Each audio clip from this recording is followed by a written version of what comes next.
ನಮಸ್ಕಾರ, welcome back. ನಿಮ್ಮೊಂದಿಗೆ ನಾನು ಹರೀಶ್ ನಾಗರಾಜು. ಬೆಳಗ್ಗೆ 6 ಗಂಟೆಯಿಂದ ನಾನ್ ಸ್ಟಾಪ್ ಲೈವ್, ದೇಶದ ಅತಿ ದೊಡ್ಡ ನೆಟ್ವರ್ಕ್ ನಿಮ್ಮ ನ್ಯೂಸ್ 18 ಕನ್ನಡದಲ್ಲಿ. 3 ಪಾಲಿಕೆಯ ಚುನಾವಣೆ, ಬೆಳಗಾವಿ, ಹುಬ್ಬಳ್ಳಿ, ಧಾರವಾಡ ಮತ್ತು ಕಲಬುರಗಿ. ಎರಡು ಕಡೆ ಅಂತೂ ನೆಕ್ ಟು ನೆಕ್. ಬಿಜೆಪಿನ, ಕಾಂಗ್ರೆಸ್, ಬೇರೆ ಪಕ್ಷನ ಗೊತ್ತಿಲ್ಲ. ಆದರೆ ಹುಬ್ಬಳ್ಳಿ, ಧಾರವಾಡ ಗಮನಿಸಿದ್ರೆ ಬಿಜೆಪಿಯರ ಒಂದು ಸ್ವಲ್ಪ ನಾಗಾಲೋಟದಲ್ಲಿ ಹೆಜ್ಜೆನ ದೊಡ್ಡದಾಗಿ ಇಡ್ತಿದ್ದಾರೆ. ಬಿಕಾಸ್ ಅತಿ ಹೆಚ್ಚು ಗೆಲುವುಗಳು ದಾಖಲಾಗ್ತಾ ಇದೆ. ಇದೀಗ ಬೆಳಗಾವಿ ಭಾಗದಿಂದ ಒಂದು ಬ್ರೇಕಿಂಗ್ ನ್ಯೂಸ್ ಬರ್ತಾ ಇದೆ. ಬೆಳಗಾವಿ ಮಹಾನಗರ ಪಾಲಿಕೆಯ ಫಲಿತಾಂಶ ಇದುವರೆಗೂ 14 ವಾರ್ಡ್ಗಳ ಫಲಿತಾಂಶ ಸಿಕ್ಕಿದೆ. ಬಿಜೆಪಿ 5, ಕಾಂಗ್ರೆಸ್ 4, ಪಕ್ಷೇತರ 4. Breaking news.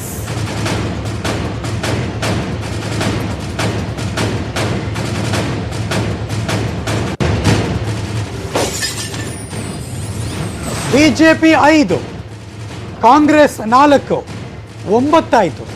ಪಕ್ಷೇತರ 4, 13 ಆಯಿತು. ಇನ್ನೊಂದು ಯಾವುದು ನೋಡ್ತಾ ಇದ್ದೀನಿ ನಾನು ಕೂಡ. 14 ವಾರ್ಡ್ಗಳ ಫಲಿತಾಂಶ. MES ವಾರ್ಡ್ ನಂಬರ್ 14, ಕರೆಕ್ಟು, ಮರಿಯಂಗೆ ಇಲ್ಲ ಅವ್ರನ್ನ. MES 1. ಅಲ್ಲಿಗೆ 14 ವಾರ್ಡ್ಗಳಲ್ಲಿ ಗೆಲುವನ್ನು ಗೆಲುವು ಡಿಕ್ಲೇರ್ ಆಗಿದೆ. ಇದು ಬೆಳಗಾವಿ ಭಾಗದ ಸುದ್ದಿ. ಅಲ್ಲಿಗೆ ಫೈಟು ಈಗಿಂದನೇ ಶುರುವಾಗ್ತಾ ಇದೆ. 12 ಗಂಟೆ ಆದಮೇಲೆ ಯಾರಿಗೆ ಒಂದು ಸ್ವಲ್ಪ ಬಹುಮತಗಳು ಬರ್ತಾ ಇದೆ, ಯಾರು ಗೆಲ್ಲೋಕೆ ಶುರು ಮಾಡ್ತಾರೆ ಅಂತ ನೋಡಬೇಕು. ಇದು ಬೆಳಗಾವಿ. ಇನ್ನು ಕಲಬುರಗಿ ಭಾಗಕ್ಕೆ ಹೋಗೋಣ. ಕಲಬುರಗಿ ಮಹಾನಗರ ಪಾಲಿಕೆ ಫಲಿತಾಂಶ ಇದುವರೆಗೂ 9 ವಾರ್ಡ್ಗಳ ಫಲಿತಾಂಶ ಸಿಕ್ಕಿದೆ. ಅದರಲ್ಲಿ ಬಿಜೆಪಿ 3, ಕಾಂಗ್ರೆಸ್ 5, ಪಕ್ಷೇತರರು 1. Breaking news.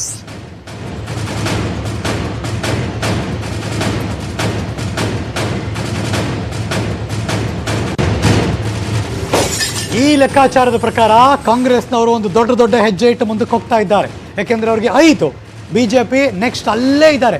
ಒಂದು ಸ್ವಲ್ಪ ಯಾವ್ದಾದ್ರು ಒಂದು ವಾರ್ಡಲ್ಲಿ ಹಿಂದೆ ಮುಂದೆ ವೋಟಿಂಗ್ ಪರ್ಸೆಂಟೇಜ್ ಕಡಿಮೆ ಇದ್ದ ವಾರ್ಡಲ್ಲಿ, ಅದು ಕಡಿಮೆ ಇದ್ದರೂ ಪರವಾಗಿಲ್ಲ, ಅನಿಲ್ ಬೆನ್ಕೆ ಅವ್ರು ಹೇಳ್ತಿದ್ರಲ್ಲ, ಅದು ಬಿಜೆಪಿಗೆ ಹಾಕಿರ್ತಾರೆ ಅಂತ. ಹಂಗಾಗಿದ್ದರೆ ಆಗ ಬಿಜೆಪಿ ಮುಂದಕ್ಕೆ ಬರುತ್ತೆ, ಅದರ್ವೈಸ್ ಇಲ್ಲ. ಇದು ಕಲಬುರಗಿ ಭಾಗದ ನ್ಯೂಸ್.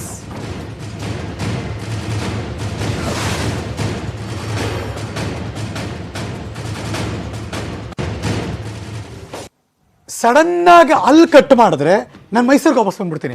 ಇದ್ಯಾವುದಿದು ಮೈಸೂರು ಹರೀಶ್ ನಾಗರಾಜು ಅಂದರೆ? ಹೌದು, ಮೈಸೂರಿನಲ್ಲಿ ಒಂದು ಪಾಲಿಕೆಗೆ ಅದು ಬೈ ಎಲೆಕ್ಷನ್ ಆಗಿದೆ. ಹಾಗಾಗಿ ಅದೊಂದು ನ್ಯೂಸ್ ಹೇಳ್ಬಿಡ್ತೀನಿ ನಿಮಗೆ. ಮೈಸೂರು ಪಾಲಿಕೆ 1 ವಾರ್ಡ್ ಬೈ ಎಲೆಕ್ಷನ್ ರಿಸಲ್ಟ್ ಬರ್ತಾ ಇದೆ.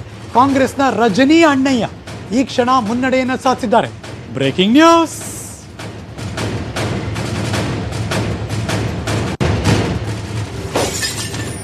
ಹಳೆ ಮೈಸೂರು ಭಾಗ, ಅಫ್ಕೋರ್ಸ್ ಮೈಸೂರಿನ ಲೋಕಲ್ ಬಾಡಿ ಎಲೆಕ್ಷನ್. ಸಿದ್ದರಾಮಯ್ಯನವರಿಂದ ಬಿ ಫಾರ್ಮ್ ಪಡೆದಿದ್ರು ರಜನಿ. GT ದೇವೇಗೌಡರ ಆಶೀರ್ವಾದವನ್ನು ಪಡ್ಕೊಂಡಿದ್ರು ರಜನಿ. ಹಿಂಗಿದೆ ನೋಡಿ ಕತೆ. ಸಿದ್ದರಾಮಯ್ಯನವರ ಕ್ಲಿಯರೆನ್ಸ್, GT ದೇವೇಗೌಡರ ಆಶೀರ್ವಾದ. ಇದು ಮೈಸೂರಿನ ಬೈ ಎಲೆಕ್ಷನ್ ಪಾಲಿಕೆ ಫೈಟು. ಹೆಂಗಿತ್ತು ಕಳೆದ ಬಾರಿ ವಿಧಾನಸಭೆ ಚುನಾವಣೆ ಮೈಸೂರಲ್ಲಿ? ಅಯ್ಯೋ ಶಿವನೇ, ಸೋತ್ಬಿಡ್ತೀನಿ, ಹೇಳಕ್ಕೆ ಬರಲ್ಲ ಅಂತ ಸಿದ್ದರಾಮಯ್ಯನವರು ಬಾಗಲಕೋಟೆ ಕಡೆ ಹೋಗಿ ಎಲೆಕ್ಷನ್ ನಿಂತ್ಕೊಂಡಿದ್ರು. ಈಗ ಆ ಭಾಗದಲ್ಲಿ ಮೇಡಮ್ನವ್ರಿಗೆ ಸಿದ್ದರಾಮಯ್ಯನವರ ಕೃಪಾ ಕಟಾಕ್ಷ, GT ದೇವೇಗೌಡರ ಕೃಪಾ ಕಟಾಕ್ಷ ಆಶೀರ್ವಾದ. ಇದಪ್ಪ ವರ್ಷೆ ಅಂದರೆ ಹೆಂಗೆ ಚೇಂಜ್ ಆಗ್ಬಿಡುತ್ತಲ್ಲ 3-3.5 ವರ್ಷದಲ್ಲಿ. ಯಾವ ರೀತಿಯಲ್ಲಿ ಅಂದರೆ ಇದಕ್ಕೆ ಅನ್ನೋದು ರಾಜಕೀಯ ಅಂತ. ಸ್ಟುಡಿಯೋಲ್ಲಿ ಕೂತಿರೋ ಇಬ್ಬರು ನಾಯಕರ ಮುಖದಲ್ಲೂ ಮಂದಹಾಸನೆ. ಹೌದೌದು, ಕರೆಕ್ಟು. ಹೆಂಗೆಲ್ಲ ಚೇಂಜ್ ಆಗ್ಬಿಡುತ್ತೆ ಸರ್. ಇದೇ ರಾಜಕೀಯ, ಇದೇ ಪೊಲಿಟಿಕ್ಸ್. ಆದರೆ ಈ ಪೊಲಿಟಿಕ್ಸಲ್ಲಿ ಯಾರು ಏನೇ ಮಾಡಲಿ, ಯಾರು ಹಿಂಗೆ ಅವ್ರ ಸ್ಟ್ರಾಟಜಿ ಮಾಡಲಿ, ಅಲ್ಟಿಮೇಟ್ಲಿ ರಿಸಲ್ಟ್ ಏನಪ್ಪ ಅಂದರೆ ಯಾರು ಗೆದ್ದರು, ಯಾರು ಸೋತರು, this is the end. Work ಆಗದೆ ರಾಜಕೀಯಲ್ಲಿ. ಸರ್, ಕಲಬುರಗಿಯಲ್ಲಿ ಕಾಂಗ್ರೆಸ್ನವ್ರು ಒಂದಷ್ಟು ಮುಂದಕ್ಕೆ ಹೋಗ್ತಾ ಇದ್ದೀರಾ ಸರ್? ಈ ಮುಂದಕ್ಕೆ ಹೋಗುವಿಕೆ, ಹಾಗೆ ಮುಂದಕ್ಕೆ ಹೋಗಿ ನಾವು ಗೆಲ್ತೀವಿ ಅನ್ನೋ ವಿಶ್ವಾಸದಲ್ಲೇ ಇದೆಯಾ? ಅಲ್ಲ ಏನೋ ಹತ್ತತ್ರ ಬಂದು ನಿಂತ್ಕೊಂಡು ಹಿಂದೆ ಮುಂದೆ ಮಾಡ್ಬಿಡ್ತೀರಾ ಸರ್? ಈ ಸಲ ಕಲಬುರಗಿ ಪಾಲಿಕೆ ಮಾತ್ರ ನಾವು ಅಧಿಕಾರ ಚುಕ್ಕಾಣಿ ಹಿಡಿದು ಮುಂದುವರಿಸ್ತೀವಿ ಅಂತ ಅನ್ನೋದು ನಮ್ಗೆ ಆತ್ಮವಿಶ್ವಾಸ ಇದೆ. ಬೆಳಗಾವಿಗೆ ಸಂಬಂಧಪಟ್ಟದ್ದಾದ್ರೆ ಆ ಮಾತು ಬೇರೆ. ಯಾಕಂದ್ರೆ ಅದರಲ್ಲಿ ಟಫ್ ಫೈಟ್ ಇದೆ. MES ಒಂದು ಪ್ರಾಬಲ್ಯ ಇದೆ. ಅದರಲ್ಲಿ MES ನಿಂದ ಕೆಲವು ಜನ ಬಂಡಾಯ ಆಗಿ ಬಂದಿದ್ದಾರೆ, ಕಾಂಗ್ರೆಸ್ ನಿಂದ ಬಂಡಾಯ ಅಭ್ಯರ್ಥಿಗಳಿದ್ದಾರೆ, ಬಿಜೆಪಿಯಿಂದನೂ ಇದ್ದಾರೆ, ಕಾಂಗ್ರೆಸ್ ನಿಂದನೂ ಇದ್ದಾರೆ. ಹಾಗಾಗಿ ಅದರಲ್ಲಿ ಗುಡ್ ನ್ಯೂಸ್ ಕೊಟ್ಬಿಡ್ತೀನಿ, ಮೈಸೂರಿನಲ್ಲಿ ಕಾಂಗ್ರೆಸ್ ಗೆದ್ರು ಸರ್. ಸಂತೋಷದ ವಿಚಾರ ಕಾಂಗ್ರೆಸ್ಗೆ, ರಜನಿ ಗೆದ್ರು ಸರ್. ಸಂತೋಷದ ವಿಚಾರ ಕಾಂಗ್ರೆಸ್ಸಿಗೆ. ಅದು ಅಲ್ಲ, ಅವ್ರಿಗೆ ನಿರೀಕ್ಷಿತ ಅಂತ ನಾವು ಅಂತೀವಿ. ಇಬ್ರು ಘಟಾನುಘಟಿ ನಾಯಕರು ಆಶೀರ್ವಾದ ಮಾಡೋರು ಅಂತ ಮುಗಿತಲ್ಲ ಸರ್. ಹಾಗಾಗಿ ಈಗ ಗೆಲುವಿನ ಮಂದಹಾಸ ನಮ್ಮ ಮುಖದಲ್ಲಿ ಇತ್ತೀಚೆಗೆ ಕಾಣ್ತಾ ಇದ್ದಾವೆ. ಯಾಕಂದ್ರೆ ಕೆಲವೊಂದು ದೇಶದ ಮಟ್ಟಿಗೆ ಸರ್ ಹೌದು ಎಲ್ಲೂ ಕೂಡ ರಾಜ್ಯವಾರುಗಳಲ್ಲಿ ಆ ಥರದ ಮಂದಹಾಸ ನಿಮ್ಗೆ ಕಡಿಮೆ ಹಂಗೆ ನೋಡಕ್ ಹೋದ್ರೆ ಕಡಿಮೆ ಅನ್ನೋಕ್ಕಿಂತ ಜನರಿಗೆ ಬದಲಾವಣೆ ಅವಶ್ಯಕತೆ ಇತ್ತು, ಬದಲಾವಣೆ ಬಯಸಿದ್ರು. ಅಲ್ಲ, ಒಟ್ಟು ದೇಶದ ರಾಜಕೀಯದಲ್ಲೂ ಕೂಡ ರಾಜ್ಯದ ರಾಜಕೀಯದಲ್ಲೂ ಕೂಡ ಒಂದ್ಸರಿಗೆ ಬೇರೆ ಸೈಕಲ್ ಅನ್ನ ಹತ್ತಿ ನೋಡೋಣ ಅನ್ನೋದೊಂದು ವಿಚಾರ ಮಾಡಿದ್ರು. ಸೈಕಲ್ ಹತ್ತಿದ್ರು, ಆ ಸೈಕಲ್ ಎಷ್ಟರ ಮಟ್ಟಿಗೆ ಓಡ್ತೋ ಬಿಡ್ತೋ ಅಂತ ಹೇಳಿ ಸೈಕಲ್ ಅಂದ್ರೆ ಇನ್ನೊಂದು ಪಕ್ಷ ಕ್ಯಾಂಪೇನ್ ಮಾಡ್ತೀವಿ. ಅಲ್ಲಲ್ಲ, ಸೈಕಲ್ ಅಂತಲ್ಲ, ಅನುಕೂಲ ಆಗುತ್ತೆ. ಅದಕ್ಕೆ ಹೇಳಿ ನಾನು ದೇಶದ ಬಗ್ಗೆ ಮಾತಾಡಿದ್ರಿ, ಹಂಗಾಗಿ ಸೈಕಲ್ ಓದಿದ್ದಕ್ಕೆ ಮಾತಾಡ್ತಿದ್ದೀನಿ. ಇಲ್ಲ ನೀವು ಕರ್ನಾಟಕ ರಾಜ್ಯ ಅಂದ್ರೆ ಸೈಕಲ್ ಮಾತಾಡ್ತಿರ್ಲಿಲ್ಲ.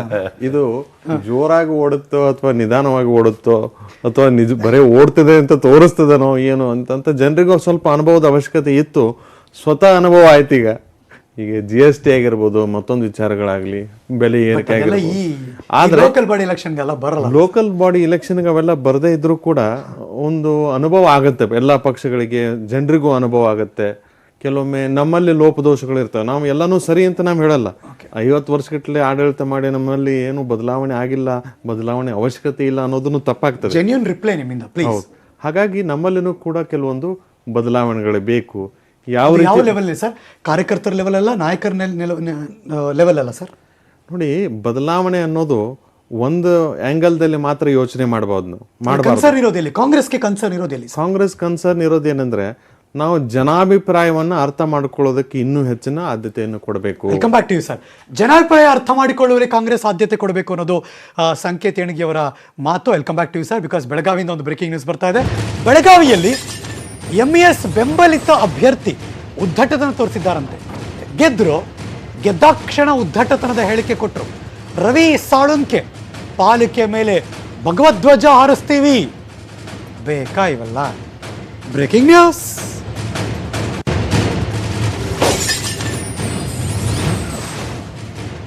ಬೆಳಗಾವಿಯಲ್ಲಿ ನಾನಾಗಲೇ ಮೆನ್ಷನ್ ಮಾಡಿದೆ, MES ಇಂದ ಹೊರಗೆ ಬಂದರು ಬೆಂಬಲಿತ ಅಭ್ಯರ್ಥಿಗಳು ತುಂಬಾ ಜನ ನಿಂತ್ಕೊಂಡಿದ್ದಾರೆ ಎಷ್ಟೊಂದು ಕಡೆ, ನೆನಪಿರಲಿ.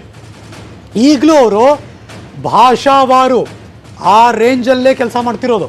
ಹಾಗಾಗಿ ಗೆದ್ದ ಅಭ್ಯರ್ಥಿ, MES ಬೆಂಬಲಿತ ಅಭ್ಯರ್ಥಿ ಕನ್ನಡ ನೆಲದಲ್ಲಿ ನಿಂತು ಒನ್ಸ್ ಅಗೈನ್ ಉದ್ದಟತನದ ಹೇಳಿಕೆ ಕೊಟ್ಟಿದ್ದಾರೆ.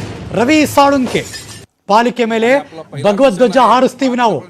ವೇಟ್ ಸರ್, ಇನ್ನು ಟೈಮ್ ಇದೆ. Ravi Salunke ward number 27 ಗೆದ್ರು. ಈಗ ಉದ್ದಟತನದ ಹೇಳಿಕೆ ಕೊಟ್ಟಿದ್ದಾರೆ. ಬರ್ಲಿ 30 ಬರ್ಬೇಕಲ್ವೇ? ಸ್ಟುಡಿಯೋಲ್ಲಿ ಕೂತಿರೋ ಬಿಜೆಪಿಯವರು ಮತ್ತು ಕಾಂಗ್ರೆಸ್ನವರು ನಾವು ಸುಮ್ಮನೆ ಕೂತಿಲ್ಲ, ನಾವು ಸುಮ್ಮನೆ ಕ್ಯಾಂಪೇನ್ ಮಾಡಿಲ್ಲ, ನಾವು ಕೈ ಕಟ್ಕೊಂಡಂತೂ ಇಲ್ವೇ ಇಲ್ಲ ಅಂತ ಅವರೇ ಅನ್ಕೋತಾ ಇರ್ತಾರೆ. ಕರೆಕ್ಟ್ ಅಲ್ವಾ ಸರ್ ಇಬ್ರು? ಸತ್ಯ. ಅವರ ಮನಸ್ಸಿನ ಭಾವನೆ ನಾನೇ ಹೇಳ್ಬಿಟ್ಟೆ ಫಸ್ಟ್. ಸೊ ಇದು ರವಿ ಸಾಳುಂಕೆ ಬೆಳಗಾವಿ ಭಾಗದವರು. ಅವ್ರು ಏನ್ ಹೇಳಿದ್ರು ನೀವು ಕೇಳಿಸ್ಕೋಬೇಕಲ್ವೇ? ಕೇಳಿಸ್ಕೊಂಬಿಡಿ. वार्ड नंबर 27 आपल्या नागरिकांनी मला भरघोस वर्षाचं कार्य आज मला सफल झालेलं आहे. त्यासाठी मी सर्वांचं वार्डाच्या सर्व नागरिकांचं आभार मानतो. आणि आपला पहिला मिशन आहे महानगरपालिका. मी पहिलाच बोललो होतो की महानगरपालिका पहिला भगवा फडकवणारच आणि हा रवी साळुंके पहिला त्याच्यामध्ये महानगरपालिका जाणार आहे. धन्यवाद. मेरा वार्ड नंबर है 27. जो मैंने 15 साल से ईमानदारी से जो मैंने काम किया है वो काम का फल मुझे आज मिल गया है. और पहला अभिनंदन मैं वार्ड के नागरिकों को देता हूँ. और हमारा पहला ध्येय महानगर पालिका में भगवा फड़कने वाला है. जय हिंद, जय महाराज, MES. यस, मेरा वार्ड नंबर है. ಫಸ್ಟ್ ಅಂಡ್ ಫಾರ್ಮೋಸ್ಟ್ ಆ ರಿಯಾಕ್ಷನ್ ನೋಡ್ತಿದ್ದಾಗೇನೆ ತುಂಬ ಜನಕ್ಕೆ ಅನಿಸ್ತಾ ಇರೋದು ಎಲ್ಲ ಮಹಾರಾಷ್ಟ್ರದವ್ರು ಯಾರೋ ನಿಂತ್ಕೊಂಬಂದು ಹೇಳಿಕೆ ಕೊಡ್ತಿರ್ಬೇಕು, ಮಹಾರಾಷ್ಟ್ರ ನೆಲದಲ್ಲಿರಬೇಕು ಅಂತ. ಆದರೆ ನೋಡಿ ಹೆಂಗಿದೆ ಪರಿಸ್ಥಿತಿ ಅಂತ. ಬೆಳಗಾವಿಯ ಲೋಕಲ್ ಬಾಡಿ ಎಲೆಕ್ಷನ್ ಅಂದರೆ ಮಹಾನಗರ ಪಾಲಿಕೆ ಚುನಾವಣೆ, ಅಲ್ಲಿ ಗೆದ್ದಿರೋರೊಬ್ಬರು ಮರಾಠಿಲಿ ಹಿಂದಿನಲ್ಲಿ ರಿಪ್ಲೈ ಕೊಡ್ತಾ ಹೋಗ್ತಾರೆ, ಕನ್ನಡನೂ ಮಾತಾಡಲ್ಲ ಅಲ್ಲಿ. ಈ ಥರದ ಉದ್ದಟತನದ ನಡವಳಿಕೆಗಳು, ನಾನು ಈ ರಾಜ್ಯದ ನಿವಾಸಿಯಾಗಿದ್ದೇನೆ, ಸ್ಥಳೀಯ ಭಾವನೆಗಳೇನು ಅನ್ನುವಂಥದ್ದನ್ನು ಅರ್ಥ ಮಾಡಿಕೊಂಡು ನಡ್ಕೊಳ್ಳೋದೇನೆ ಈ ರೀತಿ ಒಂದಷ್ಟು ಅತಿರೇಕದ ಭಾವನೆ. ಹೆಂಗೆ ಹೇಳ್ತಾರೆ ಸರ್? ಹೆಂಗೆ ಹೇಳ್ತಾರೆ ಅವರು ಸರ್? ಹಾಗಾದ್ರೆ ಅಲ್ಲ, ಸ್ಥಳೀಯ ಮಟ್ಟದಲ್ಲಿ ಮನೋಭಾವನೆ ಅರ್ಥ ಮಾಡ್ಕೊಳ್ಳಲ್ಲ, ಜನರು ಹಂಗೆ ಇದ್ದಾರೆ ಅಂತ. ಅಲ್ಲಲ್ಲ, ಜನನು ಇದ್ದಾರೆ, ಬಟ್ ಸಾರಾಸಗಟಾಗಿ ಜನರಲೈಸ್ ಮಾಡಿ ಎಲ್ಲಾ ಜನನು ಒಂದೇ ರೀತಿಯಲ್ಲಿ ಅನ್ನುವಂಥದ್ದನ್ನು ಮಾತಾಡೋಕ್ಕಾಗೋದಿಲ್ಲ. ಅವ್ರ ಭಾಗದಲ್ಲಿ ಹೆಚ್ಚಿರಬಹುದು. ಹಾಗಾಗಿ ಅವರು ಸ್ಥಳೀಯವಾಗಿ ಆ ವಾರ್ಡಲ್ಲಿ ಸ್ವಲ್ಪ ಪ್ರಭಾವವನ್ನು ಇಟ್ಕೊಂಡಿರ್ಬೋದು.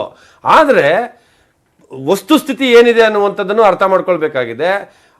ಇದೇ ಸವಕಲ ನಾಣ್ಯವನ್ನ ಇವರು ಪದೇ ಪದೇ ನಾನು ಭಗವಧ್ವಜವನ್ನ ಆರಿಸ್ತೇನೆ ಅಥವಾ ನಾನು ಇದನ್ನ ಮಹಾರಾಷ್ಟ್ರಕ್ಕೆ ಸೇರಿಸ್ತೇನೆ ಅನ್ನುವಂಥ ಇಂಥ ಉದ್ದಟತನದ ಹೇಳಿಕೆಗಳಿದಾವಲ್ಲ, ಇವನ್ನ ಇಂಥವ್ರಿಗೆ ನಿರ್ದಾಕ್ಷಿಣ್ಯವಾಗಿ ಕಾನೂನಿನ ರುಚಿಯನ್ನು ತೋರಿಸ್ಬೇಕಾಗ್ತದೆ. ಇಂಥವ್ರ ಮೇಲೆ ನಾವು ಸರಿಯಾಗಿ ಕೇಸನ್ನು ಜಡಿದು ಇಂಥವ್ರಿಗೆ ಸರಿಯಾಗಿ ಪಾಠವನ್ನು ಕಲಿಸಿದ್ರೆ ಮಾತ್ರ.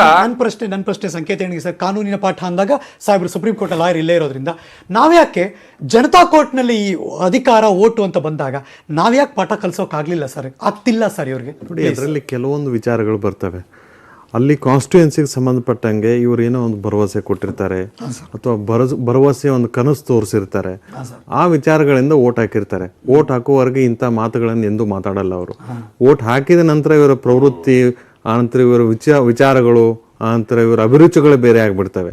ಇವರಿಗೆ ಫಂಡ್ ಕೊಡೋದು ಮಹಾರಾಷ್ಟ್ರ ಗೌರ್ಮೆಂಟ್ನಿಂದ ಕೊಡಲ್ಲ. ಇವ್ರ ಕಾನ್ಸ್ಟಿಟ್ಯೂನ್ಸಿಗಾಗಲಿ ಇವರ ಮಹಾನಗರ ಪಾಲಿಕೆಗಾಗಲಿ ಕೊಡೋದನ್ನು ಕರ್ನಾಟಕನೇ. ಮಹಾರಾಷ್ಟ್ರ ಗೌರ್ಮೆಂಟ್ನಿಂದ 50 ರೂಪಾಯಿ ತೊಗೊಂಬಂದು ತೋರಿಸ್ಲಿ ಅವ್ರು ಇಷ್ಟೆಲ್ಲ ಮಾತಾಡೋರು. ಅದಕ್ಕೆ 50 ರೂಪಾಯಿ ತರೋ ಯೋಗ್ಯತೆ ಇಲ್ಲದೆ ಇದು ಭಗವಧ್ವಜ ಆರಿಸ್ತೀವಿ ಇಂಥ ಇದೇನು ಪ್ರಾವಿಷನೂ ಇಲ್ಲ. ಹಾಗಾಗಿ ಇವ್ ಮಹಾರಾಷ್ಟ್ರದಲ್ಲಿ ಸಾಕಷ್ಟು ಜನ ಸೆಂಟ್ರಲ್ ಅಲ್ಲೇ ಅವರೇ ಓಟ್ ಮೂಲಕ ಇನ್ನೊಂದು ವಿಚಾರವನ್ನು ಹೇಳ್ತಾನೆ. ಮಹಾರಾಷ್ಟ್ರದಿಂದ ಸಾಕಷ್ಟು ಜನ ಕೇಂದ್ರದಲ್ಲಿ ಮಂತ್ರಿಗಳಾಗಿದ್ದಾರೆ. ಕೇಂದ್ರದ ಮಂತ್ರಿಗಳು ಎಲ್ಲಾ ರಾಜ್ಯಗಳಿಗೂ ಸಂಬಂಧಪಟ್ಟವ್ರೆ. ಇವರು ಮಹಾರಾಷ್ಟ್ರದಿಂದ ಕೇಂದ್ರಕ್ಕಾಗಿರೋ ಮಂತ್ರಿಗಳನ್ನ ಕರ್ಕೊಂಡ್ಬಂದು ಒಂದು ಡೆವಲಪ್ಮೆಂಟಲ್ ಆಕ್ಟಿವಿಟಿ ಮಾಡಿ ತೋರಿಸ್ಲಿ ಕರ್ನಾಟಕದಲ್ಲಿ, ಬೆಳಗಾಂದಲ್ಲಿ ಸಾಧ್ಯವಾಗಲ್ಲ. ಇಂಥ ಬಾಲಿಶತನದ ಮಾತು, ಉದ್ದಟತನದ ಮಾತು, ಅಪ್ರಬುದ್ಧತೆಯಿಂದ ಮಾತು ಏನಿದಾವಲ್ಲ ಇವನ್ ಬಿಡಬೇಕು. ಇನ್ನಾದ್ರೂ ಅವರು ಸುಧಾರಿಸ್ಕೋಬೇಕು ಅಂತ ನಾನು ಹುಬ್ಬಳ್ಳಿ ಧಾರವಾಡ ಭಾಗದಲ್ಲಿ ಒಂದು ಬ್ರೇಕಿಂಗ್ ನ್ಯೂಸ್ ಬರ್ತಾ ಅದನ್ನು ತಗೊಂಡ್ಬಿಡ್ತೀನಿ ನಿಮಗೆ. ಹುಬ್ಬಳ್ಳಿ ಧಾರವಾಡ ಪಾಲಿಕೆಯ ಫಲಿತಾಂಶ ಬರ್ತಾ ಇದೆ. ಬಿಜೆಪಿ 16 ವಾರ್ಡುಗಳಲ್ಲಿ ಗೆಲುವನ್ನು ದಾಖಲು ಮಾಡಿದೆ. Breaking news.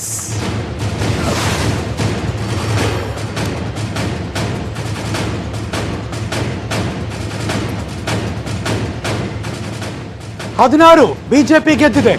ಇನ್ನು ಅವರು ಗೆಲ್ಲುವುದಕ್ಕೆ ಬೇಕಾಗಿರೋದು 26, ಅಂದ್ರೆ 42 ಬೇಕು ಮ್ಯಾಜಿಕ್ ನಂಬರ್ಗೆ. 16 ಗೆದ್ದ ಮೇಲೆ 26 ಬಂದರೆ ಅವ್ರ ಅಧಿಕಾರವನ್ನು ಹಿಡಿಬಹುದು. ಕಾಂಗ್ರೆಸ್ 6, ಯಾಕೋ ಸ್ವಲ್ಪ ಸ್ಟ್ರಗ್ಲಿಂಗ್ ಟೈಮ್ ಕಾಣಿಸ್ತಾ ಇದೆ. ಲೆಟ್ಸ್ ಸಿ, ಇನ್ನೂ ಒಂದು ತಾಸು ಕಳೀಲಿ, ಆಮೇಲೆ ನೋಡೋಣ. ಪಕ್ಷೇತರರು 1, ದಟ್ಸ್ ಓಕೆ. ಸೊ ಹಾಗಾಗಿ ಬಿಜೆಪಿ 16 ಆ್ಯಸ್ ಎಕ್ಸ್ಪೆಕ್ಟೆಡ್, ಬಿಕಾಸ್ ಅದು ಅವ್ರದ್ದೇ ಜಾಗ. ಒಂಚೂರು ಕರೆಕ್ಷನ್ ಮಾಡ್ಕೊಂಡ್ಬಿಡ್ತೀನಿ. 14 ನನ್ನ ಸಹೋದ್ಯೋಗಿಗಳು ಇಮಿಡಿಯೇಟ್ ಕರೆಕ್ಷನ್ ಮಾಡಿದ್ರು. ಬ್ರೇಕಿಂಗ್ ನ್ಯೂಸ್ನ ಕರೆಕ್ಷನ್ ಮಾಡ್ತಾರೆ, ಇರಲಿ, ಅದು ಬರ್ತಾ ಇದೆ. ಅದು 16 ಅಲ್ಲ 14 ಅಂತ ಓದ್ಕೊಳ್ಳಿ. ಇನ್ನು 28 ಬೇಕು ಮ್ಯಾಜಿಕಲ್ ನಂಬರ್ ಬೇಕಾದಕ್ಕೆ. ಕಾಂಗ್ರೆಸ್ ಮಾತ್ರ 6ರಲ್ಲೇ ಇದ್ದಾರೆ. ಇದು ಹುಬ್ಬಳ್ಳಿ ಧಾರವಾಡ ಭಾಗ. ಕಲಬುರಗಿ ಬಂತು. ಕಲಬುರಗಿ 7 ವಾರ್ಡ್ಗಳಲ್ಲಿ ಕಾಂಗ್ರೆಸ್ ಗೆಲುವು. ನಾವೆಂಗೆ ಹುಬ್ಬಳ್ಳಿ ಭಾಗದಲ್ಲಿ ಬಿಜೆಪಿಗೆ ಗೆಲುವು ಅಂತೀವೋ, ಕಾಂಗ್ರೆಸ್ ಕಷ್ಟ ಆಗ್ತಿದೆ ಅಂತೀವೋ, ಅದ್ರ ಉಲ್ಟಾ ಕಲಬುರಗಿಯಲ್ಲಿ ಕಾಂಗ್ರೆಸ್ 7 ಸ್ಥಾನಗಳಲ್ಲಿ ಗೆಲುವು, ಬಿಜೆಪಿಗೆ 3 ಸ್ಥಾನಗಳಲ್ಲಿ ಗೆಲುವು. ಖಾತೆ ತೆರೆದಿದೆ ಜೆಡಿಎಸ್ಗೆ ಉಸಿರಾಡೋಕ್ಕೆ ಸಾಧ್ಯ ಆದ್ರದ್ದು ಕಲಬುರಗಿ ಭಾಗದಲ್ಲಿ ಒಂದು ಸ್ವಲ್ಪ ಚೆನ್ನಾಗಿ, ಅದರಲ್ಲೂ ಮ್ಯಾಜಿಕ್ ಮಾಡಿಬಿಟ್ರೆ ಗೊತ್ತಿಲ್ಲ. ಸೊ ಕಲಬುರಗಿಯಲ್ಲಿ ಖಾತೆ ತೆರೆದಿದ್ದಾರೆ ಜೆಡಿಎಸ್. ಮ್ಯಾಜಿಕ್ ನಂಬರ್ ಅಲ್ಲ, ಮ್ಯಾಜಿಕಲಾಗಿ ಒಂದಷ್ಟು ತಗೊಂಬಿಟ್ರೆ ಗುಡ್ ಅಂತ. ಮ್ಯಾಜಿಕ್ ನಂಬರ್ ಕಷ್ಟ ಇದೆ. ಸತ್ಯ ಮಾತಾಡೋಣ ಮತ್ತು ಪ್ರಸ್ತುತತೆ ಬಗ್ಗೆ ಮಾತಾಡೋಣ. ಸೊ ಹಾಗಾಗಿ ಬಟ್ ಅವ್ರನ್ನ ನೆಗ್ಲಿಜೆನ್ಸ್ ಮಾಡೋಕ್ಕಾಗಲ್ಲ, ಅದನ್ನು ಹೇಳ್ಬಿಡ್ತೀನಿ. ಏನೂ ಇಲ್ಲ ಹುಡುಗರು ಅಂತ ಹೇಳಕ್ಕೆ ಸಾಧ್ಯನೇ ಇಲ್ಲ ಯಾರು. ಸೊ ಹಾಗಾಗಿ ಜೆಡಿಎಸ್ನ ಒಂದಷ್ಟು ಅಲ್ಲಿ ಇಲ್ಲಿ ಗೆಲ್ಲುವ ಚಾನ್ಸಸ್ಗಳು ಇದೆ ಕಲಬುರಗಿ ಭಾಗದಲ್ಲಿ. ಕಲಬುರಗಿಯಲ್ಲಿ ಖಾತೆ ತೆರೆದಿದೆ ಜೆಡಿಎಸ್ನವರು. ವಾರ್ಡ್ ನಂಬರ್ 34 ಜೆಡಿಎಸ್ಗೆ ಒಬ್ಬ ಪಕ್ಷೇತರ ಜಯ ಗೆದ್ದಿದ್ದಾರೆ ಮತ್ತು ಓರ್ವ ಪಕ್ಷೇತರ ಅಭ್ಯರ್ಥಿ ಕೂಡ ಕಲಬುರಗಿ ಭಾಗದಲ್ಲಿ ಗೆದ್ದಿದ್ದಾರೆ. ಇದು ನಿಮ್ಮೆಲ್ಲರ ಗಮನಕ್ಕೆ. ನ್ಯೂಸ್ ಮುಂದುವರಿಸ್ತೀನಿ, ಈ ಮಾತನ್ನು ಮುಂದುವರಿಸ್ತೀನಿ, ಚರ್ಚೆ ಮತ್ತು ಎಲ್ಲ ಆಯಾಮವನ್ನು ಕೂಡ ಮುಂದುವರಿಸ್ತೀನಿ. ಮತ್ತೊಂದು ಬ್ರೇಕ್ ಆದಮೇಲೆ ಕಾಯ್ತಾ ಇರಿ.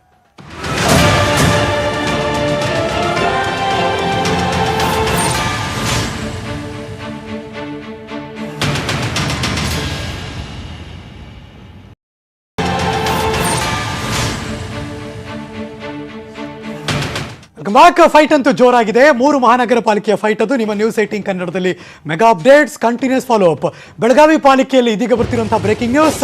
ಕಾಂಗ್ರೆಸ್ನ ಬಂಡಾಯ ಅಭ್ಯರ್ಥಿಗಳಿಗೆ ಜಯ ದಾಖಲಾಗಿದೆಯಂತೆ. Breaking news.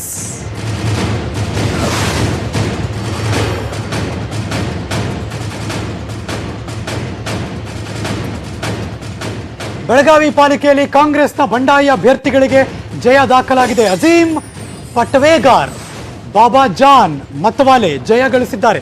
ಸತೀಶ್ ಜಾರಕಿಹೊಳಿಯ ಇಬ್ಬರು ಬೆಂಬಲಿಗರು ಇದೀಗ ಜಯವನ್ನು ದಾಖಲು ಮಾಡಿದ್ದಾರೆ ಅಂತ ಈ ಕ್ಷಣ ಬರ್ತಿರುವಂತಹ ಬ್ರೇಕಿಂಗ್ ನ್ಯೂಸ್. ಇವೆಲ್ಲ ಕಾಂಗ್ರೆಸ್ಗೆ ಆ್ಯಡ್ ಆಗ್ತಿತ್ತು, ಆದರೆ ಬಂಡಾಯ ಎದ್ದಿರುವುದರಿಂದ ಬೆಳಗಾವಿ ಭಾಗದಲ್ಲಿ ಕಾಂಗ್ರೆಸ್ನ ಬಂಡಾಯದ ಅಭ್ಯರ್ಥಿ ಜಯವನ್ನು ದಾಖಲು ಮಾಡಿದ್ದಾರೆ ಅಂತ. ಎವ್ರಿ 10 minutes, ಎವ್ರಿ 15 minutes ಅಬ್ಬಬ್ಬಾ ಅಂದರೆ ಈಗ ರಿಸಲ್ಟ್ಗಳು ಬರೋಕ್ಕೆ ಶುರುವಾಗುತ್ತೆ. 10 ಗಂಟೆ 19 ನಿಮಿಷ ಸ್ಟುಡಿಯೋ ಕ್ಲಾಕ್ ಹೇಳ್ತಾ ಇದೆ.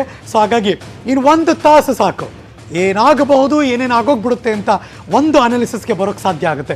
ನಮ್ಮ ಜೊತೆ ದೂರವಾಣಿ ಸಂಪರ್ಕದಲ್ಲಿದ್ದಾರೆ ಸನ್ಮಾನ್ಯ ಶಾಸಕರು ಶ್ರೀಯುತ ಪ್ರಿಯಾಂಕಾ ಖರ್ಗೆ ಅವರು. ಲೆಟ್ಸ್ ಗೋ ಫೋನಲ್ಲಿ.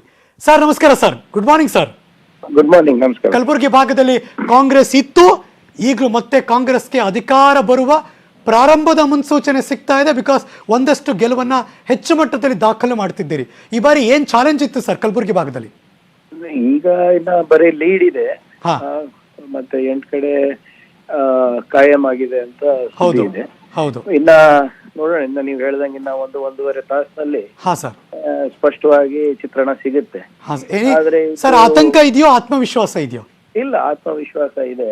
ಯಾಕಂದ್ರೆ ಕಳೆದ 2.5-3 ವರ್ಷದಿಂದ ಹಾ ಸರ್, ಹೆಚ್ಚೇನು ಕೆಲಸ ಆಗಿಲ್ಲ ಕಲಬುರ್ಗಿನಲ್ಲಿ. ಬಿಜೆಪಿ ರಾಜ್ಯ ಸರ್ಕಾರದಿಂದ ಇರ್ಬೋದು ಅಥವಾ ಕೇಂದ್ರ ಸರ್ಕಾರದಿಂದ ಇರ್ಬೋದು, ಅನುದಾನಗಳ ಕೊರತೆ ಇದೆ.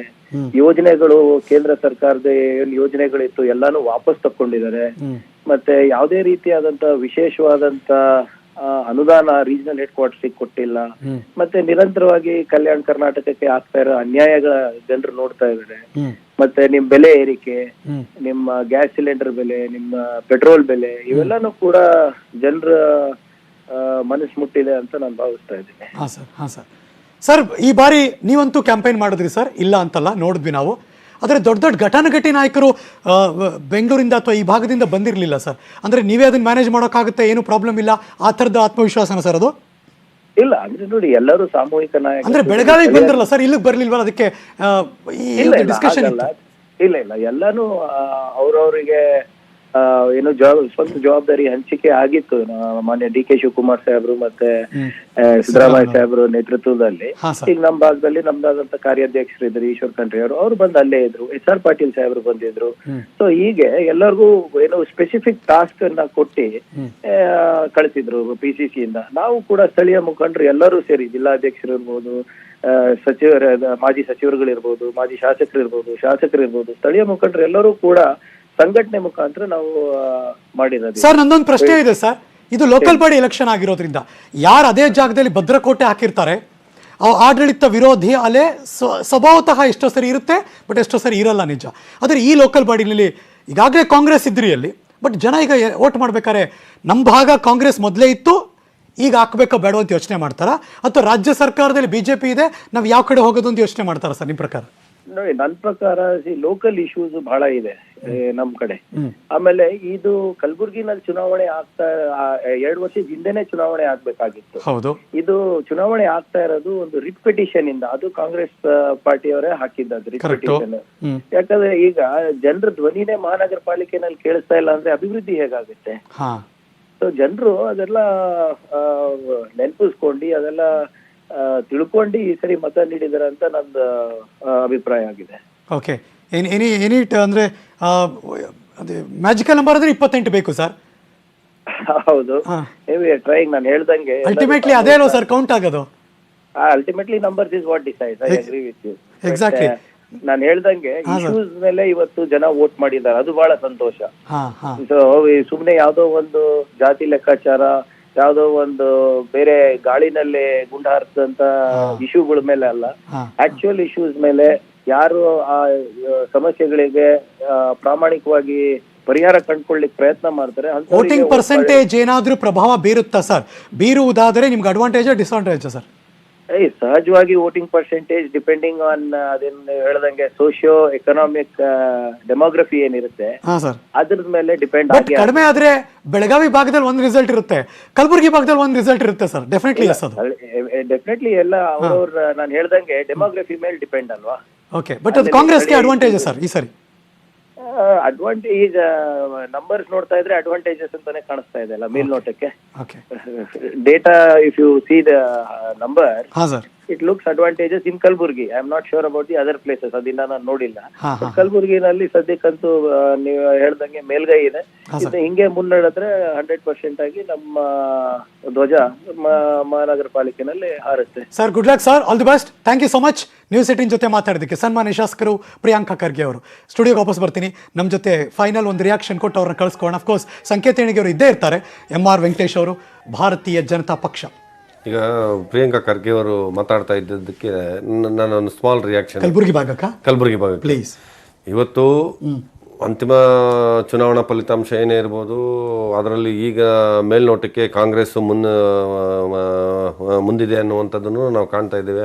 ಅವರು ಮಾತಾಡ್ತಾ ಹೇಳ್ತಾ ಇದ್ರು ಕಲ್ಯಾಣ ಕರ್ನಾಟಕ ಭಾಗಕ್ಕೆ ಬಿಜೆಪಿಯವರು ಏನು ಮಾಡಿಲ್ಲ ಅನ್ನುವಂಥ ಮಾತನ್ನ ಏನು ಹೇಳ್ತಾ ಇದ್ರಲ್ಲ, ಎಲ್ಲೋ ಒಂದು ಕಡೆ ಅಂತ ಒಂದು ವಿಶ್ಲೇಷಣೆಯನ್ನ ಮಾಡುವಂತ ಕನಿಷ್ಠ ನೈತಿಕತೆಯನ್ನ ಆ ಭಾಗದ ಕಾಂಗ್ರೆಸ್ ನಾಯಕರುಗಳು, ವಿಶೇಷವಾಗಿ ಧರ್ಮಸಿಂಗು ಮತ್ತು ಖರ್ಗೆ ಅವರು ಇದ್ದಂಥ ಜಾಗ ಅದು, ಅವರು ಆ ಕನಿಷ್ಠ ನೈತಿಕತೆಯನ್ನು ಸಹ ಅವರು ಇಟ್ಕೊಂಡಿಲ್ಲ ಅಂತ ನನ್ನ ಭಾವನೆ. ಯಾಕೆ ಅಂತಂದರೆ ಇವತ್ತು ಕಲ್ಯಾಣ ಕರ್ನಾಟಕ ಅನ್ನುವಂಥ ಮರುನಾಮಕರಣ ಮಾಡಿದ್ದು ಯಡಿಯೂರಪ್ಪನವರು, ನೆನಪಿರ್ಲಿ. ಮತ್ತೆ ಇವರು ಸತತವಾಗಿ ಮುಖ್ಯಮಂತ್ರಿಗಳಾಗಿ ಧರ್ಮಸಿಂಗ್ ಅವರು ಓಟು ಅಂದಾಗ ನಾವು ಜಾತಿ ಲೆಕ್ಕಾಚಾರಕ್ಕೆ ಬರಕ್ ಸಾಧ್ಯನೇ ಇಲ್ಲ. ಅಲ್ಲ, ನಾನು ಜಾತಿ ಲೆಕ್ಕಾಚಾರದಲ್ಲಿ ನಾನು ಹೇಳ್ತಾ ಇರೋಂಥದ್ದು ಆ ಭಾಗದ ನಾಯಕರುಗಳಾಗಿ ಪ್ರಭಾವಿ ಸ್ಥಾನಗಳಲ್ಲಿ ಆಯಕಟ್ಟಿನ ಜಾಗದಲ್ಲಿ ಸಚಿವರಾಗಿದ್ದಂಥದ್ದು, ಸುದೀರ್ಘವಾಗಿ ರಾಜ್ಯವನ್ನ ಆಳದಂತ ಕಾಂಗ್ರೆಸ್ ಪಕ್ಷದಲ್ಲಿ ಆಯಕಟ್ಟಿನ ಜಾಗದಲ್ಲಿ ಇದ್ದಂತ ಖರ್ಗೆ ಅವರು ಇರ್ಬೋದು, ಒಂದು ಬಾರಿ ಮುಖ್ಯಮಂತ್ರಿಗಳಾಗಿರ್ತಕ್ಕಂಥ ಧರ್ಮಸಿಂಗ್ ಅವರು ಇದ್ದಾಗ ಅವಾಗ ಆದಂತ ಅಭಿವೃದ್ಧಿಯನ್ನ, ಹಾಗಾಗಿ ಇವತ್ತು ನಮ್ಮ ಕಣ್ಣು ಮುಂದೆ ಕಲ್ಯಾಣ ಕರ್ನಾಟಕದ ಅಭಿವೃದ್ಧಿಗೋಸ್ಕರ ಭಾರತೀಯ ಜನತಾ ಪಕ್ಷದ ನೇತೃತ್ವದ ಪಕ್ಷ ಏನೆಲ್ಲ ಅನುದಾನವನ್ನ ಕೊಟ್ಟಿದೆ ಅಂತ ತುಂಬಾ ಸ್ಪಷ್ಟವಾಗಿ ಕ್ರಿಸ್ಟಲ್ ಕ್ಲಿಯರ್ ಆಗಿ ದಾಖಲೆಗಳಲ್ಲಿ ಇರ್ತಕ್ಕಂಥದ್ದು. ನಾವು ದಾಖಲೆಗಳಲ್ಲಿ ಇಲ್ಲದೆ ಇರತಕ್ಕಂಥದ್ದನ್ನ ಏನನ್ನು ನಾವು ಅಬ್ಜೆಕ್ಷನ್ ಕೇಳ್ತಿದ್ರೆ ಅಬ್ಜೆಕ್ಷನ್ ಸಸ್ಟೈನ್ಡ್. ಈಗ ಅವ್ರ ಆಕ್ಷೇಪಣೆಯನ್ನು ನಾವು ಸಲ್ಲಿಸೋದು ಏನಂದ್ರೆ, ಈ ವಿಚಾರದಲ್ಲಿ ನಮ್ಮ ಕಾಲದಲ್ಲಿ ಅಥವಾ ಕಾಂಗ್ರೆಸ್ಸಿನ ಕಾಲಾವಧಿಯಲ್ಲಿ, ಖರ್ಗೆ ಅವರ ಕಾಲಾವಧಿಯಲ್ಲಿ ಏನೂ ಆಗಿಲ್ಲ ಅಂತ ಏನು ಹೇಳ್ತಾರೆ, ಅದಕ್ಕೆ ನಾನು ಒಪ್ಪೋದಿಲ್ಲ. ಅವ್ರ ಕಾಂಗ್ರೆಸ್ಸಿನ ಕಾಲಾವಧಿಯಲ್ಲೇ ಕಲಬುರಗಿಯಲ್ಲಿ ಯೂನಿವರ್ಸಿಟಿ ಆಗಿರೋದು, ಹೈಕೋರ್ಟ್ ಧರ್ಮಸಿಂಗ್ ಅವರು ಇದ್ದಾಗಲೇ ಅದಕ್ಕೆ ಹೈಕೋರ್ಟ್ ಮಾಡಬೇಕು ಅಂತ ತೀರ್ಮಾನ ಆಗಿರೋದು, ಅಲ್ಲಿ ಧರ್ಮಸಿಂಗ್ ಅವರು ಇದ್ದಾಗಲೇ ಅಲ್ಲಿ ಹೈವೇ ಮಾಡಬೇಕು ಅಂತೇಳಿ ಪ್ರಪೋಸಲನ್ನು PWD ಮಿನಿಸ್ಟರ್ ಇದ್ದರು, ನಂತರ ಅವ್ರು ಚೀಫ್ ಮಿನಿಸ್ಟರ್ ಆಗ್ತಾರೆ, ಅವ್ರ ಕಾಲದಲ್ಲೇ ಅಲ್ಲೆಲ್ಲ ಪ್ರಪೋಸಲ್ ಆಗಿರೋದು. ಆ ರೈಲ್ವೆ ಸ್ಟೇಷನ್ ಏನಿತ್ತಲ್ಲ ಅದನ್ನು ಮೇಲ್ದರ್ಜೆಗೆ ಏರಿಸಿರೋದೇ ಧರ್ಮಸಿಂಗ್ ಅವ್ರ ಕಾಲದಲ್ಲಿ ಮತ್ತು ಖರ್ಗೆ ಅವ್ರ ಕಾಲದಲ್ಲಿ. ಸಾಕಷ್ಟು ಬದಲಾವಣೆಗಳನ್ನು ತರೋದಕ್ಕೆ ಯೋಚನೆಗಳನ್ನು ಹಾಕಿದ್ದಾರೆ, ಆ ಪ್ರಕಾರ ಅನುಷ್ಠಾನಕ್ಕೂ ಕೂಡ ತಂದಿದ್ದಾರೆ. ಆದರೆ ಅದು ಅತಿ ಹಿಂದುಳಿದ ಪ್ರದೇಶವಾಗಿರೋದ್ರಿಂದ, ಅದು ನೀವು ಅದರ ಸಿಚುವೇಶನ್ ನೋಡಿದ್ರೆ ಅತಿ ಹಿಂದುಳಿದ ಪ್ರದೇಶವಾಗಿರೋದ್ರಿಂದ ಅದನ್ನು ನಾವು ಬೆಂಗಳೂರಿನ ಜೊತೆಗೆ ಕಂಪೇರ್ ಮಾಡೋದು ಕಷ್ಟ ಆಗ್ತದೆ. ಅದಕ್ಕೆ ಅದರದಾದ ಒಂದು ವಿಶೇಷತೆ ಇರುತ್ತೆ, ಅದರದಾದ ಒಂದು ತೊಂದರೆ ಇದೆ. ಕುಡಿಯುವ ನೀರು ಕಣ್ಣಾರೆ ನಾನು ನೋಡಿದ್ದೀನಿ, ನಾನು ಅದನ್ನ ಗಮನಿಸಿದ್ದೀನಿ. ಅಲ್ಲ, ಅಲ್ಲಿ ರಸ್ತೆ ಯಾಕೆ ಸರಿ ಇರೋದಿಲ್ಲ ಅನ್ನೋದಕ್ಕಾಗಿ ಒಂದು ಸಣ್ಣ ಉದಾಹರಣೆ ಕೊಟ್ಬಿಡ್ತೇನೆ. ಅತಿ ಬಿಸಿಲಿಗೆ ಆ ಟಾರ್ ಎಲ್ಲ ಕರಗ್ತದೆ, ಟಾರು ಭಾಳ ದಿನ ಸಸ್ಟೈನ್ ಆಗಲ್ಲ, ಅದಕ್ಕಾಗಿ ಇಲ್ಲ ರಸ್ತೆ ಕೆಡ್ತವೆ. ಭಾಳಷ್ಟು ಜನ ಏನಂತಾರೆ, ಕಲಬುರಗಿಯಲ್ಲಿ ರಸ್ತೆ ಸರಿನೇ ಇಲ್ಲ, ರಸ್ತೆನೇ ಮಾಡಿಲ್ಲ ಅನ್ನೋ ಪ್ರಶ್ನೆ ಇಲ್ಲ. ಅಲ್ಲಿ ರಸ್ತೆ ಮಾಡಿದರೂ ಕೂಡ ಅದರಲ್ಲಿ ಅದು ಸಮಸ್ಯೆ ಇದ್ದದ್ದೇನೆ. ಅದಕ್ಕಾಗಿ ಅದರಲ್ಲಿ ಈ ವೈಟ್ ಟ್ಯಾಪಿಂಗ್ ಅಂತ ಮಾಡೋದ್ರ ಬಗ್ಗೆ ಆಗಲಿ ಮತ್ತೊಂದರ ಬಗ್ಗೆ ಆಗಲಿ ಯೋಚನೆಗಳನ್ನು ಮಾಡಿ, ಅಂದರೆ ಆಯಾ ಡೆಮೋಗ್ರಾಫಿಕಲಿ ಅವ್ರು ಹೇಳಿದ ಹಾಗೆ ಯಾವ್ಯಾವ ರೀತಿ ಏನೇನು ಮಾಡಬೇಕು ಅದನ್ನೆಲ್ಲ ಪ್ಲಾನಿಂಗ್ ಮಾಡ್ಕೊಂಡು ಮಾಡ್ತಾ ಇದ್ದಾರೆ. ಫೈನಲ್ ಹೊರಡಕ್ಕೆ ಮುಂಚೆ 30 ಸೆಕೆಂಡ್ ಅವಕಾಶ, ಏನು ಹೇಳಕ್ ಬಯಸ್ತೀವಿ? ಹಾಗಾಗಿ ಒಟ್ಟಾರೆ ಈ 3 ಚುನಾವಣೆಗಳು, ನಗರ ಪಾಲಿಕೆ ಚುನಾವಣೆಗಳು ಏನಿದಾವೆ, ಇದು ಅದರಲ್ಲೂ ವಿಶೇಷವಾಗಿ ಹುಬ್ಳಿ ಧಾರವಾಡ ನಿಸ್ಸಂಶಯವಾಗಿ ಯಾವುದೇ ಇದೆಲ್ಲ ನಮ್ದೇ. ಬೆಳಗಾವಿಯೂ ಸಹ ನಾವೇ ಅಧಿಕಾರದ ಚುಕ್ಕಾಣಿಯನ್ನು ಹಿಡಿದ್ದೇವೆ. ಇವತ್ತು ಕಾಂಗ್ರೆಸ್ ಅಲ್ಲಿ ಇದು ಕಲಬುರಗಿಗೆ ಸಂಬಂಧಪಟ್ಟಂತೆ ಫಲಿತಾಂಶ ನೋಡ್ತಾ ಇದೀವಿ. ನಮಗೂ ಅವ್ರಿಗೂ 2 ಸ್ಥಾನಗಳ ಹಿನ್ನಡೆ ಇದೆ ಅಷ್ಟೇ. ಫೈಟ್ ಇದೆ. ಮತ್ತೆ ಇವರ ಮತ ಬ್ಯಾಂಕ್ ಅನ್ನ ಎಷ್ಟು ಮಟ್ಟಿಗೆ ನಾನು ಈಗಾಗಲೇ ಹೇಳ್ದಂಗೆ ಜನತಾದಳ ಮತ್ತು ಜಾತ್ಯತೀತ ಜನತಾದಳ ವಹಿಸಿ ಎಷ್ಟು ಮಟ್ಟಿಗೆ ಇದಾಗುತ್ತೆ ಅನ್ನೋಂಥದ್ರ ಮೇಲೂ ಈ ಫಲಿತಾಂಶ ಗುಲ್ಬರ್ಗಾ ಮಹಾನಗರ ಪಾಲಿಕೆ ಚುನಾವಣೆ ನಿಂತಿದೆ. Venkatesh sir, thank you so much news 18 ಸ್ಟುಡಿಯೋಗೆ ಬಂದಿದ್ದಕ್ಕೆ. ಭಾರತೀಯ ಜನತಾ ಪಕ್ಷದ ಸ್ಪೋಕ್ಸ್ ಪರ್ಸನ್ MR ವೆಂಕಟೇಶ್ ಅವ್ರನ್ನ ಕಳಿಸ್ಕೊಡ್ತೀನಿ. ಆದರೆ ನಮ್ಮ ಈ ವಿಶ್ಲೇಷಣೆ, ನಮ್ಮ ಮಾತುಕತೆ, ನಮ್ಮ ಅಪ್ಡೇಟ್ಸ್ ನಾವಂತೂ ನಿಲ್ಲಿಸಲ್ಲ. ನಾನ್ ಸ್ಟಾಪ್ ನಿಮ್ಮ ನ್ಯೂಸ್ 18 ಕನ್ನಡದಲ್ಲಿ. ಅದು ಚಿಕ್ಕ ಬ್ರೇಕ್, ಎಲ್ಲೂ ಹೋಗದೆ ಕಾಯ್ತಾ ಇರಿ.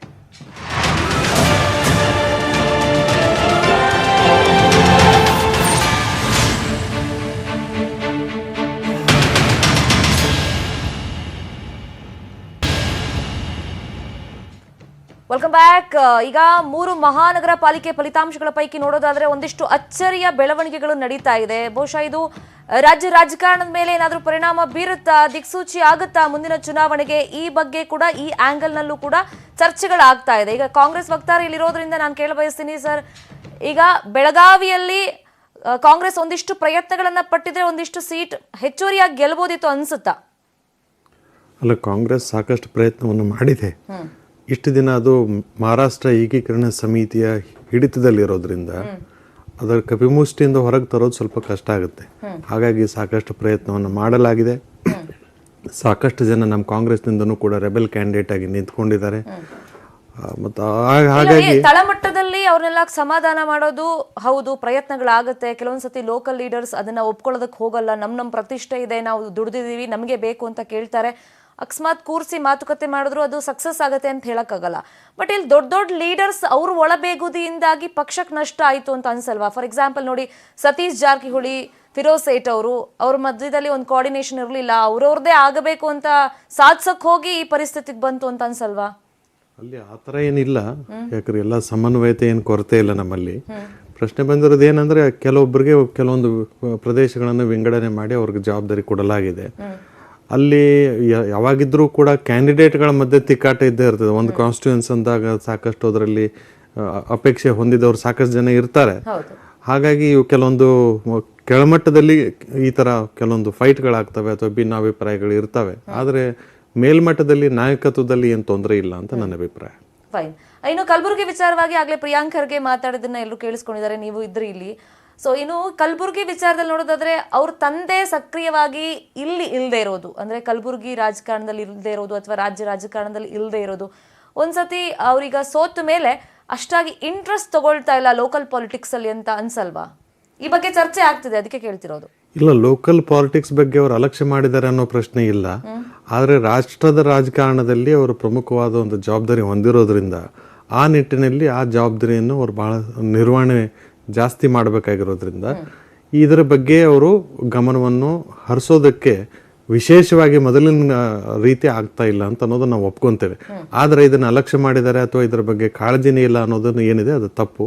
ಮತ್ತೆ ಈಗ ಅಲ್ಲಿ ಲೋಕಲ್ ಲೀಡರ್ಸ್ ಯಾರ್ಯಾರಿದ್ದಾರೆ ಕಲಬುರಗಿಯಲ್ಲಿ, ಪ್ರಿಯಾಂಕ್ ಖರ್ಗೆ ಆಗಿರ್ಬೋದು ಅಥವಾ ಈಶ್ವರ್ ಖಂಡ್ರೆ ಅವರಾಗಿರ್ಬೋದು, ಮತ್ತೆ ಇನ್ನಿತರ ಲೀಡರ್ಗಳು ಮಾಡಿದ್ದಾರೆ. ಮತ್ತೆ SR ಪಾಟೀಲ್ ಇದ್ದಾರೆ, ಅವರೆಲ್ಲ ಓಡಾಡಿದ್ದಾರೆ ಅದರಲ್ಲಿ. ಅಂದ್ರೆ ಅವರೆಲ್ಲ ಅವರು ಸಶಕ್ತರಿರೋದ್ರಿಂದ ಅದನ್ನ ನಿರ್ವಹಣೆ ಮಾಡೋ ಕೆಪಾಸಿಟಿ ಅವ್ರ ಹತ್ರ ಇರೋದ್ರಿಂದ ಹಾಗಾಗಿ ಇವರು ನೇರವಾಗಿ ಖರ್ಗೆ ಅವರು ಅಂದ್ರೆ ಮಲ್ಲಿಕಾರ್ಜುನ್ ಖರ್ಗೆ ಅವರು ಬಂದು ಅಲ್ಲಿ ಕಾನ್ಸಂಟ್ರೇಷನ್ ಮಾಡುವಂತ ವಿಚಾರ ಬರಲಿಲ್ಲ. ಅವ್ರ ಜವಾಬ್ದಾರಿ ಬೇರೆ ಇದೆ, ಅವರ ಫೀಲ್ಡ್ನು ಬೇರೆ ಇದೆ. ಹಾಗಾಗಿ ಅವರು ರಾಷ್ಟ್ರದ ರಾಜಕಾರಣದಲ್ಲೇನೆ ಇರಬೇಕಾಗ್ತದೆ.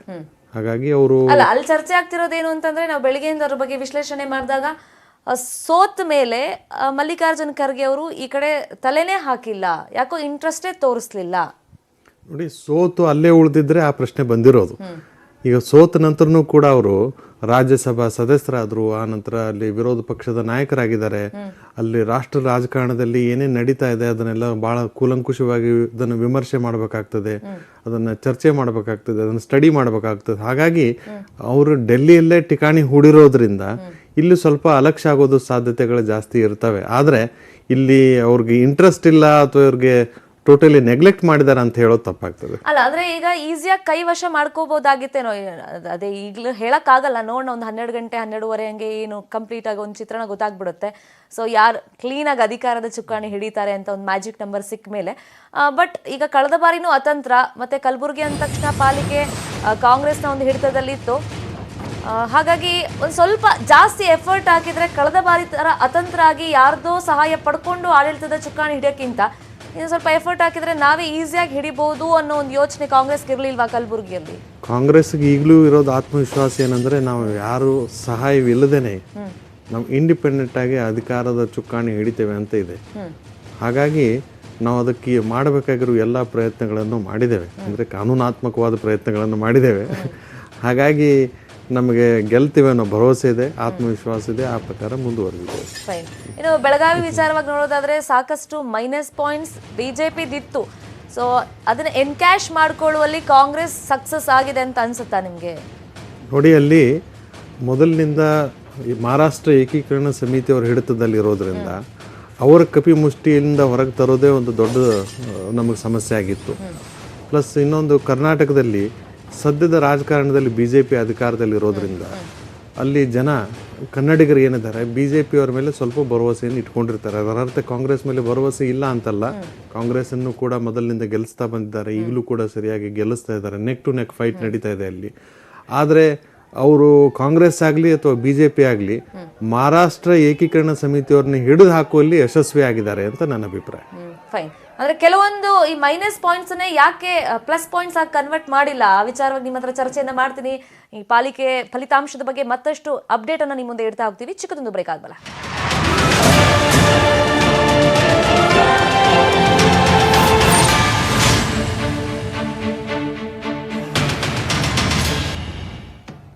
Welcome back. 3 ಮಹಾನಗರ ಪಾಲಿಕೆ ರಿಸಲ್ಟ್ ನ ಅಪ್ಡೇಟ್ ಅನ್ನು ನಿಮ್ಮ ಮುಂದೆ ಇಡ್ತಾ ಇದ್ವಿ ನಾವು ಬೆಳಗ್ಗೆಯಿಂದ ನಿರಂತರವಾಗಿ. ಇಲ್ಲಿ ನೋಡಿ, ಬಹಳಷ್ಟು ಕುತೂಹಲ ಇದ್ದಿದ್ದು ಆಪ್ ಮತ್ತೆ MIM ಪಕ್ಷಗಳು ಸರಿಯಾಗಿ ಟಕ್ಕರ್ ಕೊಡುತ್ತಾ ಅಂತ ಹೇಳ್ಬಿಟ್ಟು. ಹಾಗಾಗಿ ಒಂದಿಷ್ಟು ಕುತೂಹಲ ಅಂತೂ ಇದ್ದೇ ಇದೆ, ಯಾಕಂದ್ರೆ ಜನ ಅವ್ರ ಮೇಲೆ ವಿಶ್ವಾಸ ಇಡ್ತಾರಾ ಇಲ್ವಾ, ಒಂದಿಷ್ಟು ಬದಲಾವಣೆ ಬಯಸಿದ್ದಾರಾ ಇಲ್ವಾ. ಸೊ ಈ ಆಂಗಲ್ ನಲ್ಲೂ ಕೂಡ ಚರ್ಚೆಗಳು ಆಗ್ತಾ ಇತ್ತು.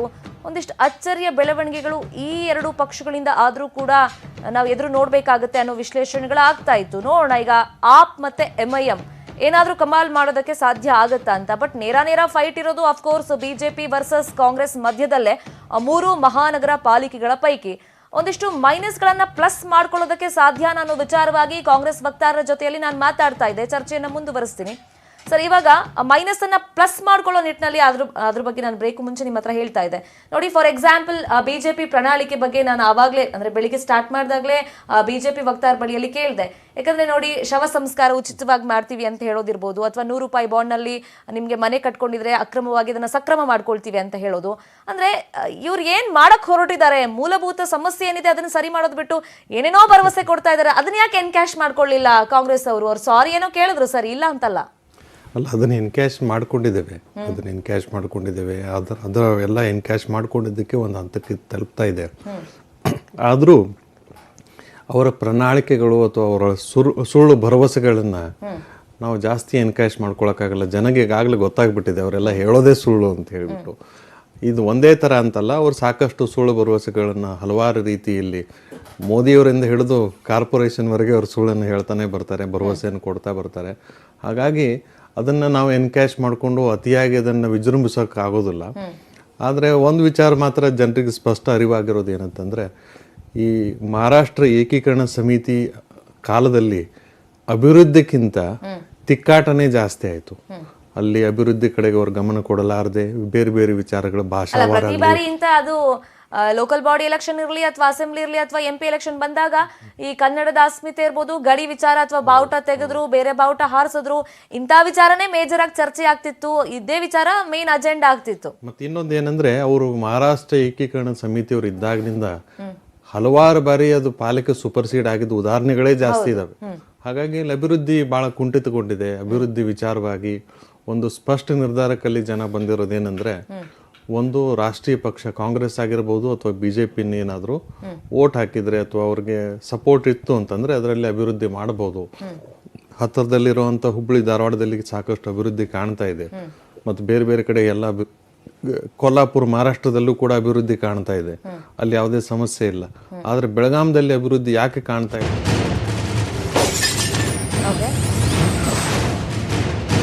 ಒಂದೇ ಸೆಕೆಂಡ್ ಸರ್. ನೋಡಿ, ಬೆಳಗಾವಿ ಮಹಾನಗರ ಪಾಲಿಕೆ ಬಹುತೇಕ BJP ತೆಕ್ಕೆಗೆ ಸಿಗುವಂತ ಚಾನ್ಸಸ್ ಮ್ಯಾಕ್ಸಿಮಮ್ ಕಂಡು ಬರ್ತಾ ಇದೆ. BJPಗೆ ಸೋಫಾರ್ 21 ವಾರ್ಡ್ಗಳಲ್ಲಿ ಗೆಲುವು, ಕಾಂಗ್ರೆಸ್ಗೆ 7. ಒಟ್ಟು 58 ಸದಸ್ಯ ಬಲದ ಮಹಾನಗರ ಪಾಲಿಕೆಯಲ್ಲಿ MES ಪ್ರಾಬಲ್ಯ ಅಳಿಸ್ತಾ ಇದೆ, ಕಮಲ ಅರಳುತ್ತಾ ಇದೆ ಬಹುತೇಕ ಅನ್ನೋ ವಿಚಾರ ಗೊತ್ತಾಗ್ತಾ ಇದೆ. ಒಬ್ರು ಸಂಸದ, 4 ಶಾಸಕರಿಗೆ ಮತದಾನದ ಹಕ್ಕು ಇದೆ.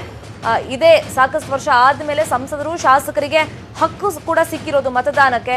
ಹಾಗಾಗಿ ಬಹುತೇಕ ಈಗ ಬೆಳಗಾವಿ ಮಹಾನಗರ ಪಾಲಿಕೆ BJP ತೆಕ್ಕೆಗೆ ಆಲ್ಮೋಸ್ಟ್ ಜಾರಿದೆ ಅನ್ನೋ ವಿಚಾರ ಇದೀಗ ಗೊತ್ತಾಗ್ತಾ ಇದೆ. ಈಗ ಜನ ಅಫ್ಕೋರ್ಸ್ ಒಂದಿಷ್ಟು ಪ್ರಣಾಳಿಕೆ ವಿಚಾರ ನಾನು ಹೇಳ್ತಾ ಇದ್ದೆ. At the same time smart city ವೈಫಲ್ಯ ಅನ್ನೋ ಒಂದು ದೊಡ್ಡ ಕೂಗು ಕೂಡ ಆ ಭಾಗದಲ್ಲಿ ಎದ್ದಿತ್ತು. ಅದೆಲ್ಲವನ್ನು ಮರೆತು ಕೇಂದ್ರದಲ್ಲೂ BJP ಅಧಿಕಾರದಲ್ಲಿದೆ, ರಾಜ್ಯದಲ್ಲೂ BJP ಅಧಿಕಾರದಲ್ಲಿದೆ. ಒಂದಿಷ್ಟು ಭರವಸೆ ಇಟ್ಕೊಂಡು ಜನರು ಕೂಡ ಒಂದು ಆಶಾಭಾವನೆಯಿಂದ ಬಹುಶಃ ಬಿಜೆಪಿಗೆ ಮತವನ್ನ ಹಾಕಿರೋಗೆ ಕಾಣ್ತಾ ಇದೆ. ಬಟ್ ಇಲ್ಲಿ ಒಂದಿಷ್ಟು ಆತಂಕ ಇದ್ದಿದ್ದು ಅಂದ್ರೆ ಈಗ ರಾಷ್ಟ್ರೀಯ ಪಕ್ಷ ಇರ್ಬೋದು ಅಥವಾ ಲೋಕಲ್ ಪಕ್ಷ ಇರ್ಬೋದು, ರೀಜನಲ್ ಪಾರ್ಟೀಸ್ ಇರ್ಬೋದು, ಎಲ್ಲರಲ್ಲೂ ಆತಂಕ ಇದ್ದಿದ್ದು ಶೇಕಡವಾರು ಮತದಾನ ಕಡಿಮೆ ಇತ್ತಲ್ಲ. ಸೊ ಹಾಗಾಗಿ ಎಷ್ಟು ವೋಟ್ ಡಿವೈಡ್ ಆಗಿದೆ ಯಾರ್ಯಾರಿಗೆ ಆ ಲೆಕ್ಕಾಚಾರ ಯಾರಿಗೂ ಸಿಗ್ತಾ ಇರಲಿಲ್ಲ. ಈಗ ನೋಡ್ಬೇಕಾಗುತ್ತೆ. ಈಗ ಅತಿ ದೊಡ್ಡ ಪಕ್ಷವಾಗಿ ಬಿಜೆಪಿಯಲ್ಲಿ ಹೊರ ಹೊಮ್ಮಿದ್ರೆ ಬೆಳಗಾವಿಯಲ್ಲಿ ಅಲ್ಲಿಗೆ ಕಟೀಲ್ ಕಾರ್ಯತಂತ್ರ ಫಲ ನೀಡಿದೆ ಅಂತ ಆಗುತ್ತೆ. ಮತ್ತೆ ಬೆಳಗಾವಿ ಭಾಗದಲ್ಲಿ ಗೆಲ್ಲಬೇಕು ಅಂತಾನೆ ಬಿಜೆಪಿ ರಾಜ್ಯಾಧ್ಯಕ್ಷ ನಳಿನ್ ಕುಮಾರ್ ಕಟೀಲ್ ಅವರು ನಿರಂತರವಾಗಿ ಒಂದು ಪ್ರಯತ್ನಗಳನ್ನ ಮಾಡ್ತಾ ಇದ್ರು. ಅಲ್ಲಿಗೆ ಪ್ರತಿಫಲ ಸಿಕ್ಕಂಗಾಗುತ್ತೆ. ಅವ್ರಿಗೂ ಕೂಡ ಇದೊಂದು ಮೇಜರ್ ಪ್ಲಸ್ ಆಗ್ಬಿಡುತ್ತೆ.